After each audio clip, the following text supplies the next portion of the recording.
দুদিনের ছুটিতে কোথায় যাবেন ভাবছেন তো পুরো ভিডিওটি দেখুন। আমি পূর্ব এক্সপ্রেসে করে বেরিয়ে পড়লাম আসানসোলের উদ্দেশ্যে। আসানসোল থেকে যাব মাইথন। পূর্ব এক্সপ্রেসের ভাড়া 185। তো চলুন পূর্ব এক্সপ্রেসে উঠে সকাল 8টার সময় বেরিয়ে পড়লাম মাইথনের উদ্দেশ্যে। সকাল 8টায় ট্রেন। তো এখানে আসানসোলে নেমে পড়লাম। আসানসোলে নামিয়ে দিল 10টা 45-এ। তারপর আসানসোল থেকে নেবে এখান থেকে গাড়ি বুক করলাম। গাড়ি বুক করে চলে গেলাম মাইথন যুব আবাস। তো মাইথন যুব আবাসে পৌঁছে গেলাম। এখানে হোটেলগুলো মানে রুমগুলো খুব ভালো, এসি রুম, 1100 টাকা করে ভাড়া। এটা গভর্নমেন্ট হোটেল, আপনি আসতেই পারেন। তো প্রথম দিন ঘুরে নিন পলাশ বাগান। তো এখানে দেখতেই পারেন টোটো ভাড়া করে নিন। প্রথম দেখুন পলাশ বাগান, একটু রেস্ট নিয়ে পলাশ বাগান দেখে নিন বিকাল করে। পলাশ বাগান দেখার পর দেখুন কী অপরূপ দৃশ্য। তো বিকেলবেলা এরপর পলাশ বাগান দেখার পর এর পাশেই শিব মন্দির আছে একটা, যেটা 285টা সিঁড়ি ভেঙে উঠতে হয়। তো সেই শিব মন্দিরটা দর্শন করে নিন। তবে একদম সকালবেলা খোলা থাকে না, সকালের পরে যাওয়াই ভালো। এই যে শিব মন্দিরটা, আপনার মন্দিরের ভেতরটাও দেখাচ্ছি, যদিও মন্দিরটা বন্ধ।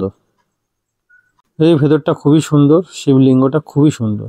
তো সিঁড়িতে উঠতে একটু কষ্ট হবে, অনেকটাই সিঁড়ি ওপরে উঠতে হবে।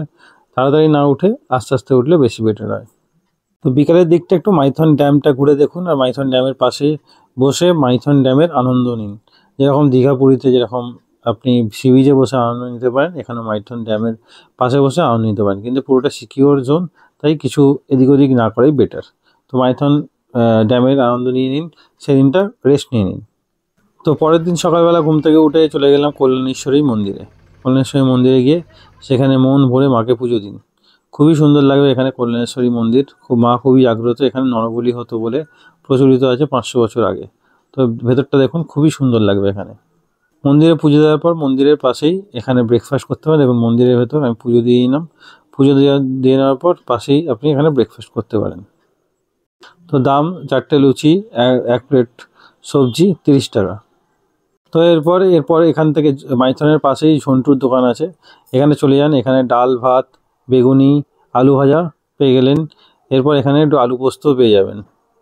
তো এখানে আপনি চাইলে একটা মাছ ভাজা নিতে পারেন। মাছের থালি হচ্ছে 130 টাকা, একটা এক্সট্রা মাছ নিলে এটা হচ্ছে 50 টাকা দাম, 180 টাকা। আর শেষ পাতে আপনাকে চাটনি এবং পাঁপড়ও দেবে।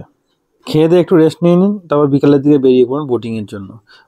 বোটিংয়ের জন্য 4টের সময় বেরোবেন। 4টের সময় বেরিয়ে 3টে স্পট আপনাকে দেখাবে এখানে, বড় দ্বীপ, ছোটো দ্বীপ আর সবুজ দ্বীপ। আপনি শুধু সবুজ দ্বীপটা যাবেন 6 জনের জন্য 2000 টাকা ভাড়া। তো 2 ঘন্টা বোটিং করতে পারবেন, সবুজ দ্বীপে নামতেও পারবেন, খুবই সুন্দর লাগবে।